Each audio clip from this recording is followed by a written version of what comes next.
Are we all ready?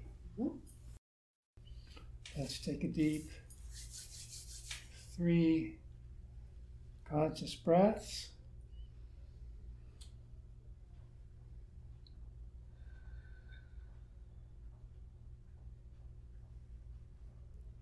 And a deep in breath.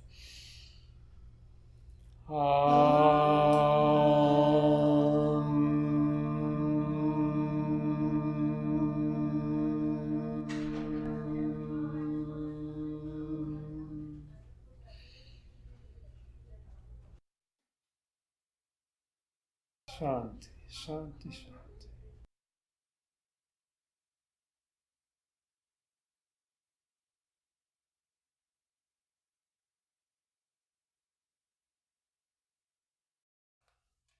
Reality just ahead. Thank God. Here and behind. Thank God. So here we go. Reality. There are 2 realities is the subject of the talk. We just thought there was one, didn't we? Or did we? From the Bhagavad Gita, the Song of the Lord. So we're going to look at some slokas to begin with, but I thought I would preface this with a little bit of history.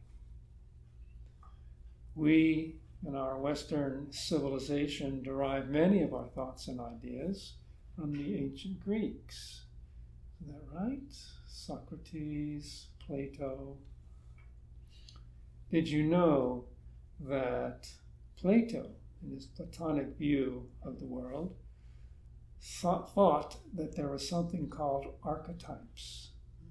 You ever heard of that? So, what's an archetype? This is a particular instance of a table. And an archetype is table, which includes all tables, no specific table, all tables. Table. Another archetype might be hair. Not your hair or my hair, hair. Another archetype might be food. Not any particular food, all food. Another archetype might be idea. Not a particular idea, but all ideas. And Plato posited that there is a reality of all these archetypes, in addition to our sensory reality, the things we sense, and all the particular instances of archetypes we sense in the world.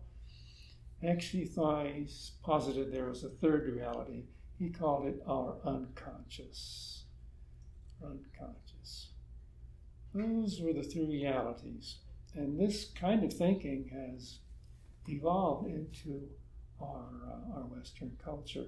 Plato's thinking also became expanded by Aristotle and Augustine and so on. But that basic idea. And I found that very interesting. Because for me, what he called an archetype is merely an idea. Something exists up here. Right? Before we were able to speak, when we were babies, before we spoke language, were archetypes there for us? No.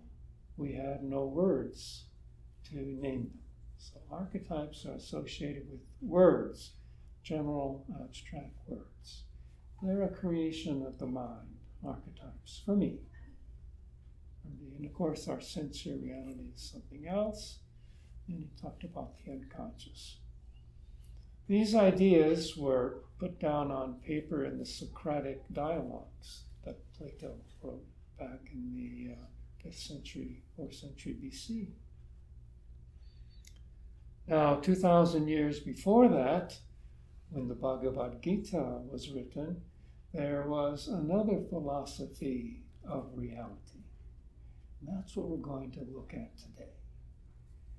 And in this philosophy of reality, There's a false reality and a true reality. That's what we're going to be headed to.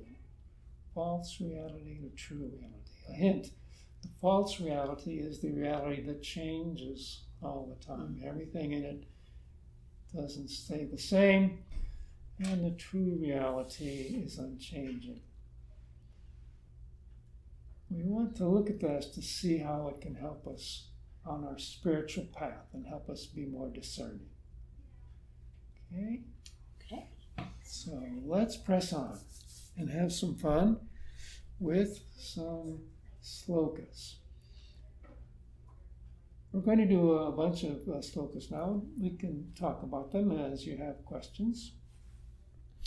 Last week, we studied this sloka. It is impossible to practice yoga effectively. These aren't yoga hatha postures, but rather yoga as a lifestyle. It's impossible to practice yoga effectively if you eat or sleep too much. We've heard this before. Or too little. We eat or sleep too much or too little. The sloka says it's impossible to achieve this state of yoga, this union with God. Yoga is derived in our word yoke, our union, our oneness with God. So to be at one with God, the sloka says it's impossible if you eat or sleep too much or too little. And of course, this is relative, so it's up to us to look at ourselves and notice what is too much or too little. And whatever is true for us is too much or too little. That's our truth, isn't it? And it could be different for different people.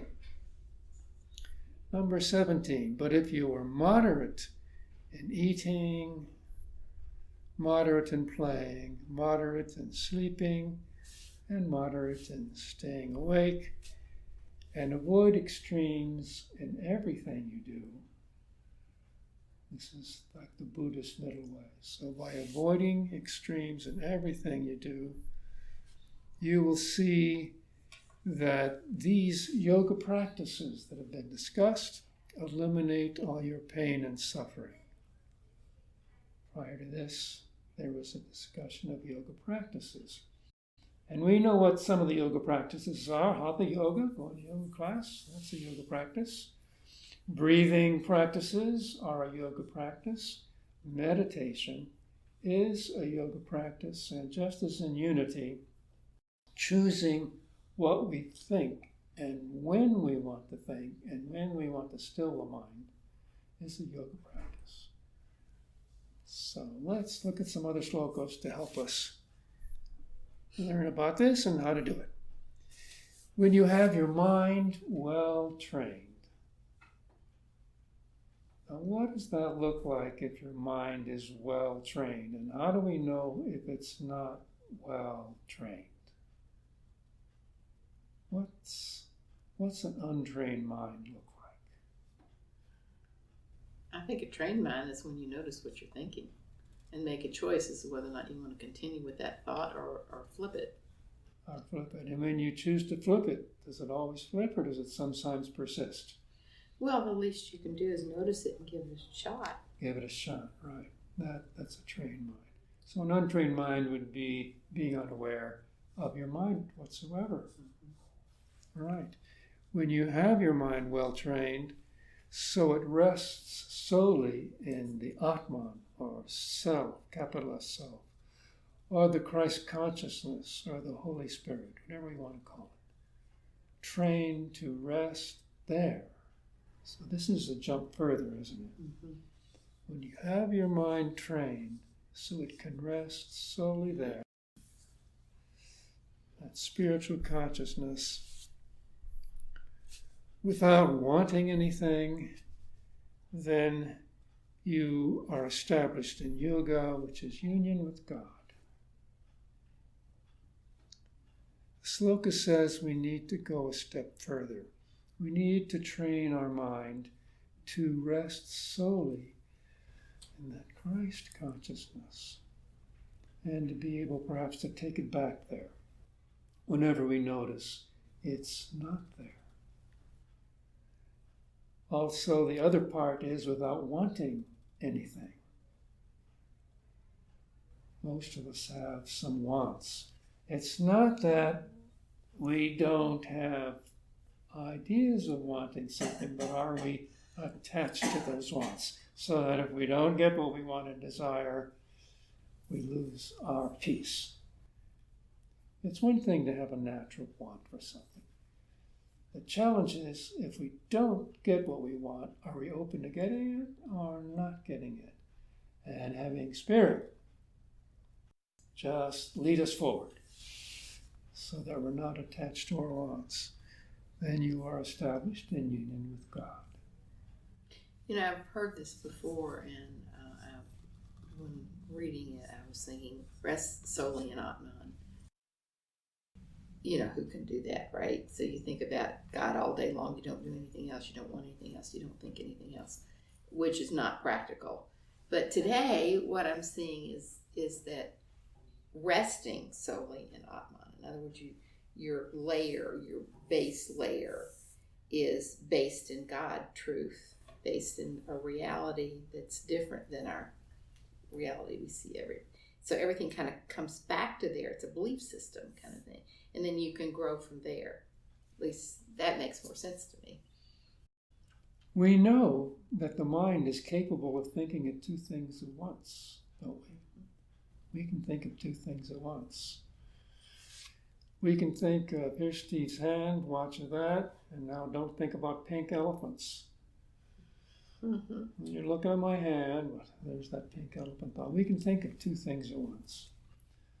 So it's entirely possible to rest in spiritualness while the mind is free to do its job and think about the things that need to be thought about. And in a sense, we step back from the mind doing its job. Thank you, mind. Just step back, coming from our peace, our Atma. Mm-hmm. So in that sense, we sort of have two things in mind at once all the time. And we can choose to go back to that perspective of having a mind, not the mind having us, and just looking at what the mind's doing, what we're doing from the perspective of the Holy Spirit, or Atman. We can do that. We can do it if we choose. And if you do that, and also by stepping back, have removed your attachment to desires and wants, that's the path to union with God. So the more we do it, the more we experience union with the divine. It's not a black and white thing, and it's not an all the time thing. Rather, it's something we can do more and more of and see if it suits us, and if we like it, we can remind ourselves to go there more and more often. Step back from our thoughts and be in our peace. So it's an opportunity. Established in yoga.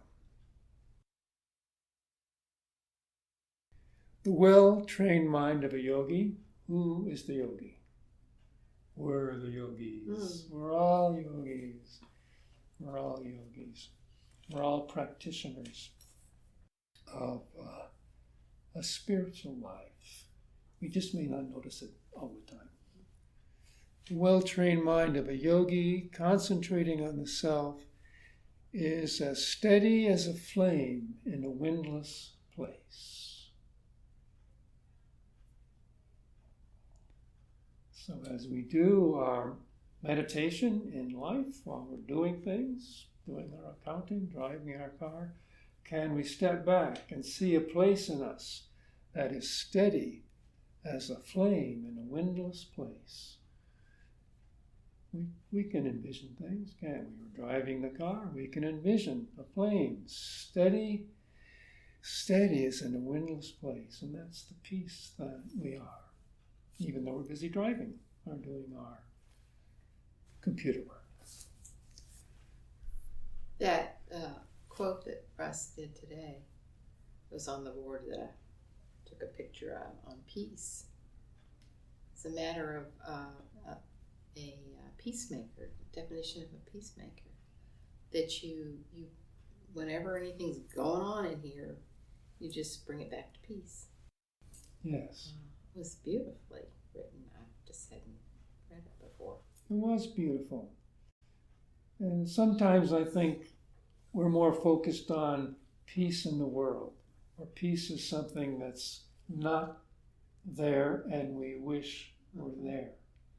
And that's our focus outside. And as Russ pointed out, when we get in touch with the peace that is within us, which is that flame in a windless place, that capital S self, Atman, when we're in touch with that, which is our peace, and look out upon the world as that, we find that the conflicts in the world take on a different perspective.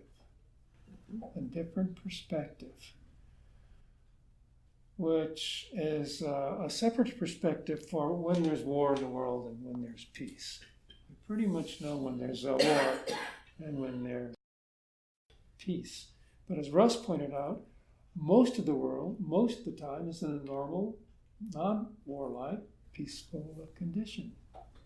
We can do that all by ourselves. We do it by ourselves. We can be warring with ourselves all the time.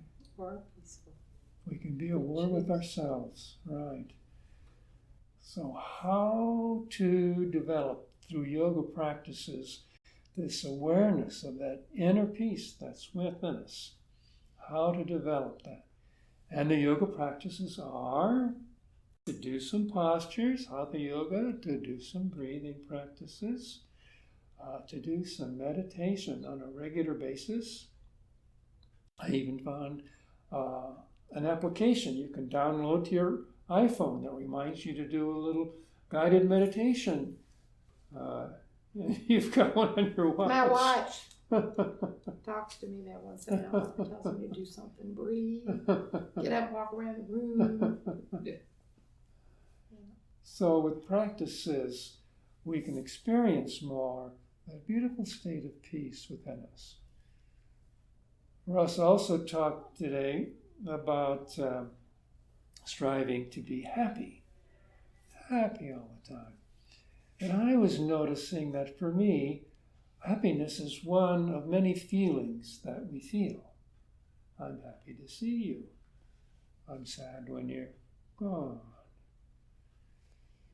So happiness, sadness, anger, fear are all natural feelings which are God-given. What we can access through any feeling is our inner peace.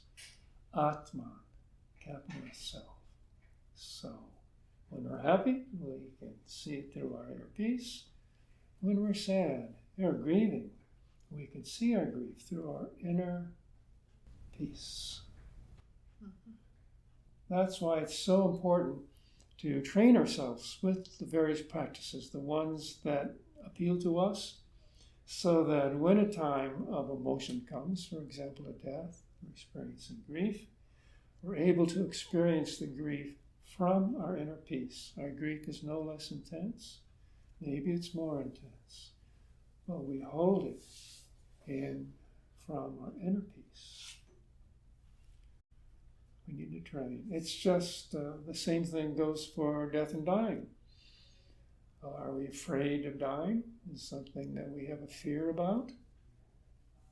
Or do we see it as just one of the natural things that happen in life? I was born, thank God. I will die, thank God. It's just part of life. We don't know when we're going to die, hopefully. Not taking it in our own hands. Can we be just as at peace when death shows up at our door and we sense it coming as when we don't sense it? And the yoga practices can help us do that. Yes. Mm-hmm. Disciplined by yoga practices, the mind becomes calm and tranquil. I would say that the part of us that observes our mind becomes calm and tranquil. The mind might go through some agitation, but it's not the kind we used to experience where it takes us over. We notice the mind is having some agitation. And we're still at a calm and tranquil place within us, no matter what the mind presents. Although, through these practices, the assertion is, and I think this is true, the mind actually does become more calm and tranquil all the time, no matter what happens, through the yoga practices. So it's a progression of steps to get there. Then the individual self, which is called jiva, beholds the true self and is completely satisfied. What's the individual self called in modern language? Ego. Ego, right. So, when we have our yoga practices, our mind is calm and tranquil, then our ego self can behold our true self. Just as today in our ego intellectual understanding, we are looking and examining the possibility of that capitalist self. And then our ego self becomes satisfied. Ego selves generally aren't very satisfied. But through these practices, we can satisfy our ego self so that we're in a constant state of saying, I give thanks for everything.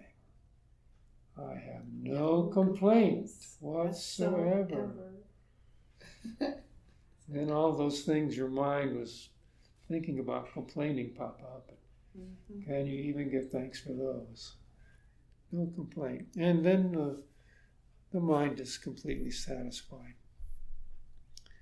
Once your intelligence actually experiences this greatest joy, which surpasses all pleasures of the senses, you become consciously established in absolute reality and never slip from that again.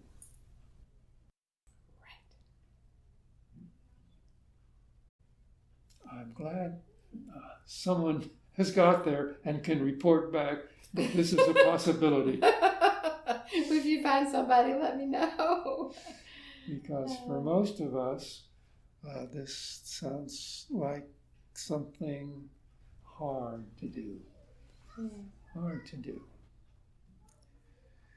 Once your intelligence experiences this greatest joy in being touch, your inner self, which surpasses the sense pleasures, you become consciously, ego-consciously, established in absolute reality and never slip from that again. My goodness, we probably slip a lot. Well, that's okay.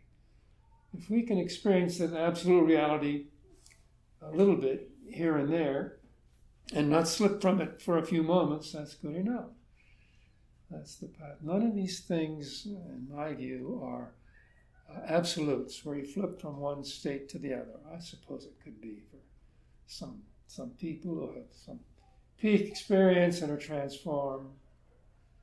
I think, but for most of us, this is a gradual process where we taste a little bit, we want a little more. We go back to our old ways of doing things, and we remember again, and we want a little more. But actually, experiencing something so you know it exists changes the whole rest of the picture. It does. Now, the sloka talks about absolute reality.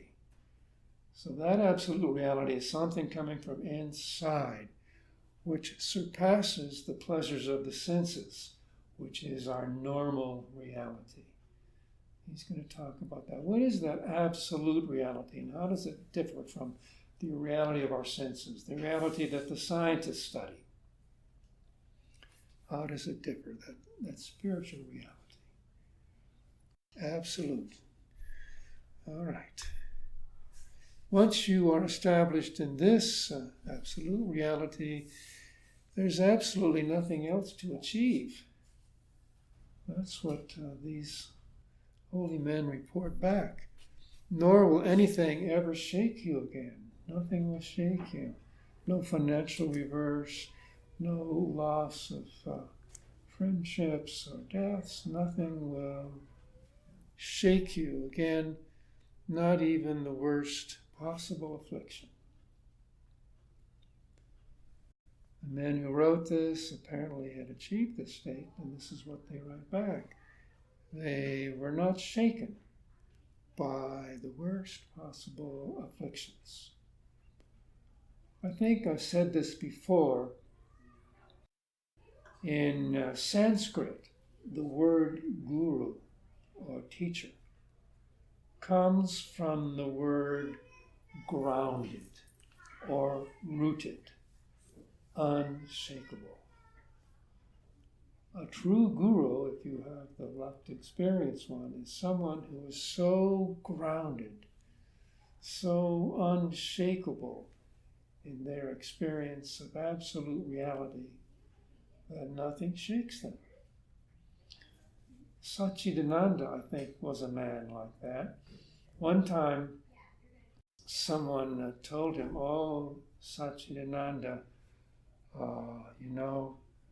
I thought about coming down and hearing your teachings and being part of your satsangs, joining the people down there in Yogaville, but I don't want to come because my mind is so full of bad thoughts and negative thoughts, and I have such a negative consciousness, I don't want to expose the beautiful people there to all my negativity.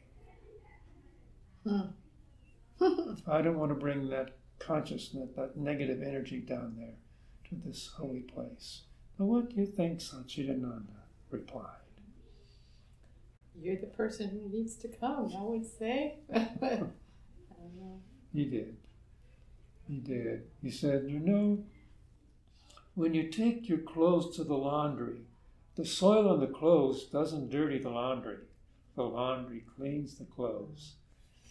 And this is where we clean any negativity or negative consciousness. It won't affect us at all because we are guru, we are grounded. Nothing shakes us. Can you think of anybody ever that couldn't be shaken? I was just sitting here trying to think of anybody. I mean, even Jesus was not really happy up there on the cross. According to the story. According to the reports. What was written. Right. I just can't think of. I mean, people have their moments and incredible moments, but there's always something. Well, if you could be for one short while unshaken by things, would that be possible? One short period. Mm-hmm. Can you imagine that just for a short period you're somehow in such a state, nothing is going to shake you? Well, just need to extend it by a couple hours on either end. Until you get more. No, I myself was wondering, was Satchidananda a man like that? Unshaken, unshakable. It seemed to me he was. He had an energy about him when you were in his presence. I don't know, do you remember, Janice, when we were down there in Yogaville with Satchidananda? He's not still alive. No, he died in 2001, I think. Yes, you were there a long time ago. We were there for New Year's on 2000 on Y2K. Oh my goodness, what a Y2K, wow. We had a beautiful celebration. Wow. My experience of him was not so much that he was totally grounded, which is a mental concept, but just being in his energy field. Somehow, when I think about that and try and analyze it, it's, wow, yeah. Doesn't seem like a person who would be shaken.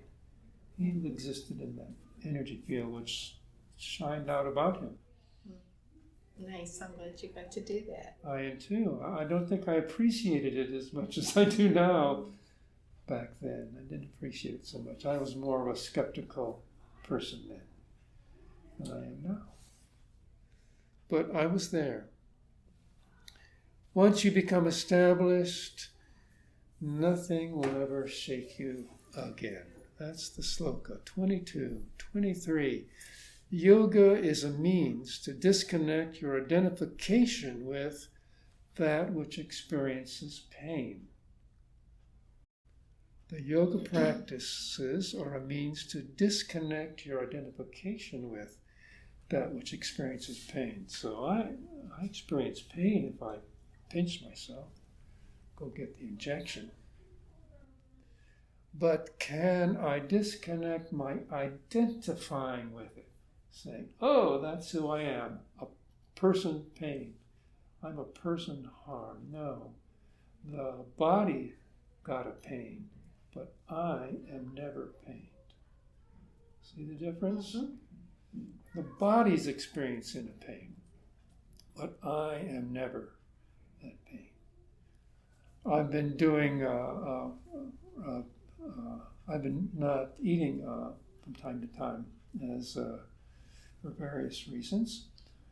So my spiritual challenge is when my tummy growls and gets a little bit hungry, can I notice it's not me that's hungry? It's just my tummy.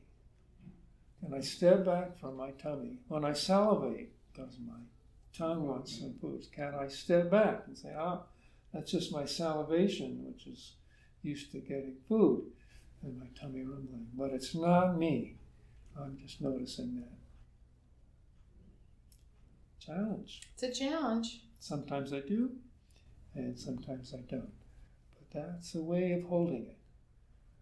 And I think that's why fasting could be an interesting spiritual practice. I'm not recommending it, but it could be an interesting spiritual practice. It doesn't really hurt us.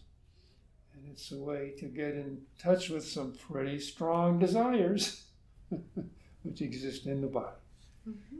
Experience a challenge. A challenge. So yoga is a means to disconnect identification with that which experiences pain or hunger. Therefore, be determined to steadily practice yoga. The sloka says, make the commitment to steadily do your spiritual practices with a one-pointed mind. That's the deeper challenge. Can we do our practices and keep our mind one-pointed so that as it jumps from here to there, we train ourselves to return back to the one thing. And there are practices to train our mind to be one-pointed. We've talked about them here. For example, when you eat your breakfast, not to read the newspaper at the same time. Eat your breakfast as a spiritual practice to develop a one-pointed mind. And there are other spiritual practices. For example, when you're in conversation with someone, are you thinking about what you're going to say when they finish talking? Are you thinking about how they're wrong and you're right, and you can't wait to inform them of that as soon as they quiet down?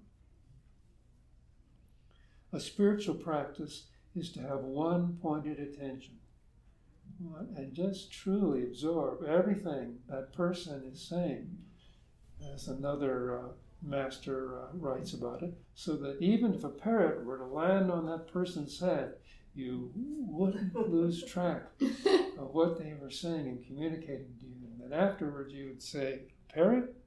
What parrot? There's a parrot on your head. Yeah. That's another one of those. That's a practice of one-pointed mind, which really is not hard to do if we are committed to doing it, committed to having a one-pointed mind. So there's a couple of ways you can practice it. Breakfast, conversation. Yeah. And even if your mind starts wanting to talk and saying, they're wrong, I'm right, just say, well, thank you, God, quiet down and refocus your one-pointed attention on that person. I think it helps to have one-pointed attention when you're in conversation with someone if you learn to gaze at a particular place. Some people are comfortable gazing at another person's eyes. And some people are not comfortable if you gaze at their eyes.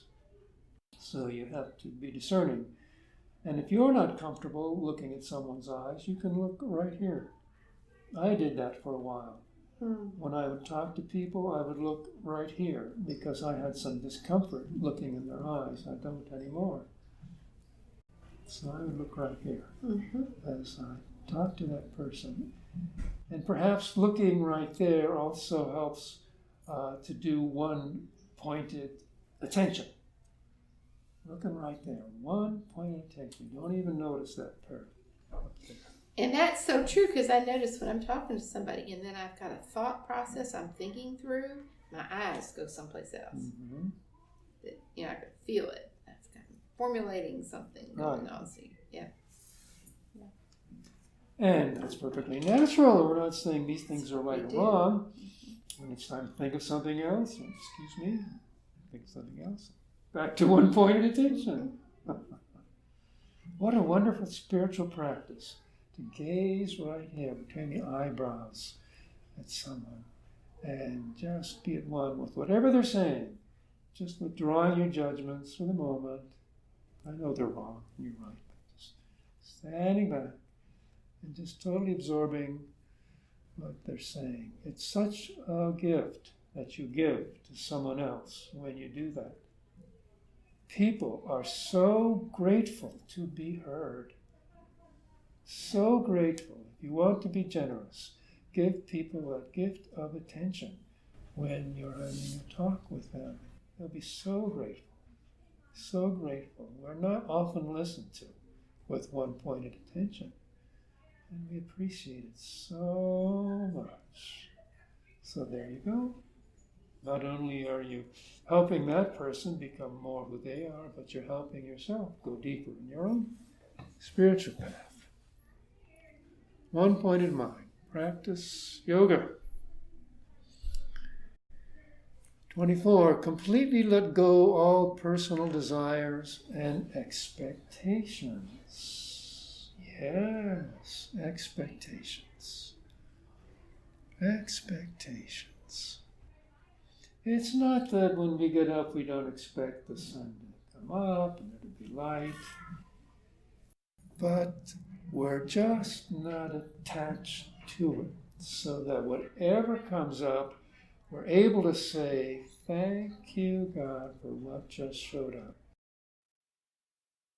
It wasn't what I expected, but I went to uni and found out that everything that shows up in life is either a blessing, that's what I expected, or a lesson.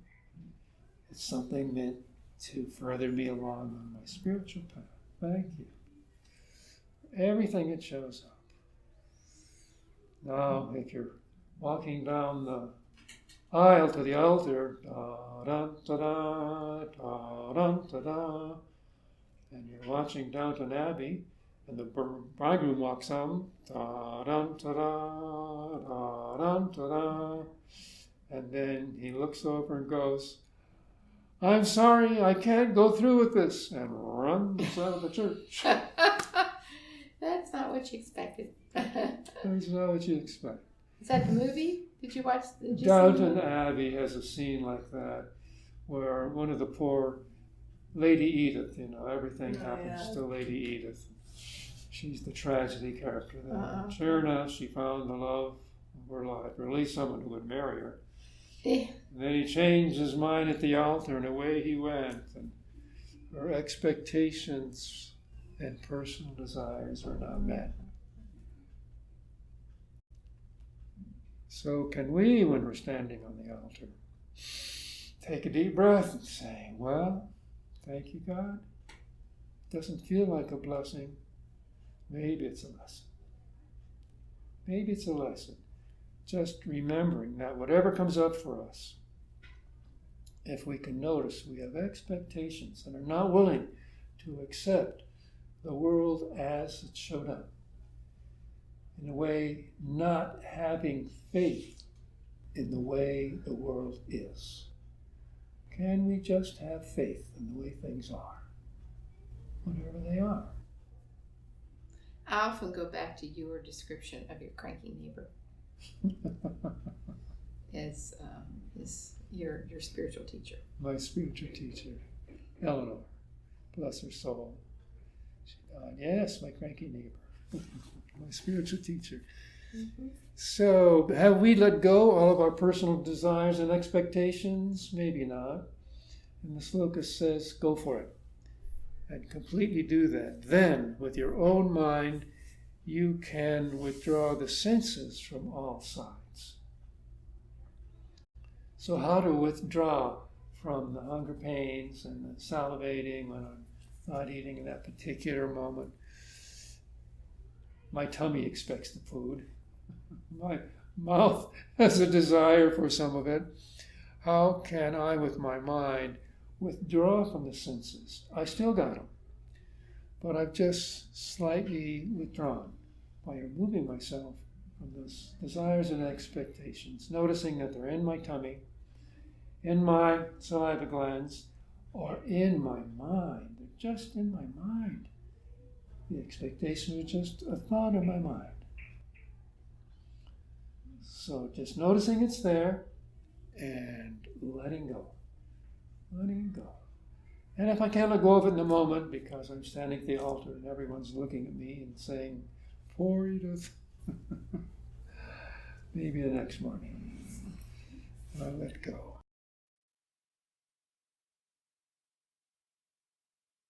Little by little, your mind becomes one-pointed and still. So the Slokas are telling us this doesn't happen overnight. Rather, it's a little by little thing.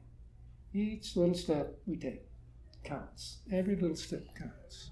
Little by little, your mind becomes one-pointed and still, and you can focus on the self, Christ consciousness, Atman, Holy Spirit. You can focus on the self without thinking of anything else when you choose. You can also focus on the self and think of other things as well. You can do either. So in a state of meditation, you can focus on the self without thinking of anything else. When you're at your work, you can have your mind coming from yourself and have your mind do the work it's supposed to do. Thank you for my wonderful mind doing the work it's supposed to do. But I'm coming from my capital self. I can refocus on that as my mind does what it's supposed to do. You know, when you do that, it actually frees the mind to do what it's supposed to do. Can you see that? If you can step back and be in your capital self, Holy Spirit, while the mind is busily figuring things out, it actually frees the mind. I experience this, I think, when I write poetry. And sometimes to write, I have to take a step back and not have any attachment or stake in what comes out. And if something comes from wherever it comes, just to write it down. Now, my judgmental mind is going to step in right away and say, wait a minute, that's kind of stupid. You can put that down. Or you're off the target there, or this isn't appropriate. I've learned just to step back and write it down anyway, because it came to me. It's what came up for me. I can always cross it off later. You can focus on the self, come from the self. However your mind may wander away, continue to draw it back again to rest in the true self. Now, if your mind is wandering to something you need to do today, like do some taxes or something, that's good. You do that. That's not a wandering. That's a one-pointed attention. But are you able to draw the mind back again to rest in the true self? We're going to close here because it's 11 o'clock. And that's probably enough for one day. We can do all this by next week. It will have been a good. That's your assignment. Yeah, right. Satchidananda has a funny and interesting commentary on all this, and we'll go into that next week. Step back from these slokas, which are just telling us what to do, even though we may not want to, or may resist. Satchidananda puts a light touch on it. Any questions or comments before we close today? Yeah, I was just noticing it really is interesting. It said it might make it easier for the mind if you are resting in your true self. Even though the mind's very, very busy, if you can rest in the true self and take away all the self-criticism, the doubt, the fear, the anger, the whatever else that weaves its way through our days, then it sure would make everything work better. Yes. Your mind just focuses on the taxes, not on the irritable lady that brought you in to do them, or the angry man with the barking dog next door that woke you up in the middle of the night. No, we focus on the taxes and rest in your peace. Yeah. Thank you. Now let's hope that I can join you. Rest in next. We'll come in next week looking rested. How about that? All right. Shall we close with our Om sound? Take 3 conscious breaths.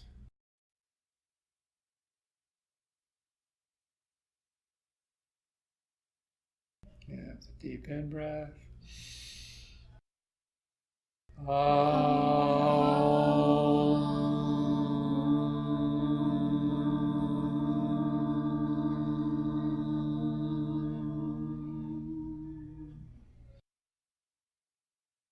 Shanti, Shanti, Shanti. And go in peace.